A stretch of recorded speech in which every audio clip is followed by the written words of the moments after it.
আজকের রেসিপি হচ্ছে কাঁঠালের বীজের ভর্তা। তো আপনারা লাস্টে দেখতে পারবেন কি বানিয়েছি। তো বীজগুলি খোসা ছাড়িয়ে এখন লবণ আর জল দিয়ে সেদ্ধ করে নেব। কুকারে আমি 4-5টা সিটি দেব।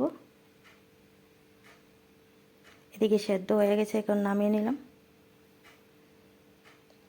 যে বীজের লাল কাবারগুলি আছে ওগুলি উঠিয়ে নেব।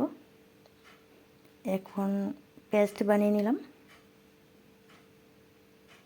কড়াইতে তেল দিয়ে শুকনো মরিচ তেজপাতা দিলাম। তো ভিডিওটা স্কিপ হয়ে গেছে, আমি এখানে দিয়ে দিলাম পেঁয়াজটা একটু ভাজা হওয়ার পর লবণ, হলুদ আর একটু জিরের গুঁড়ো, মরিচের গুঁড়ো আর একটু কাঁচা লঙ্কা দিয়ে একটু ভাজলাম। ভাজা হওয়ার পর দিয়ে দিলাম পেস্ট করা বীজগুলি দিয়ে জালটা কমিয়ে একদম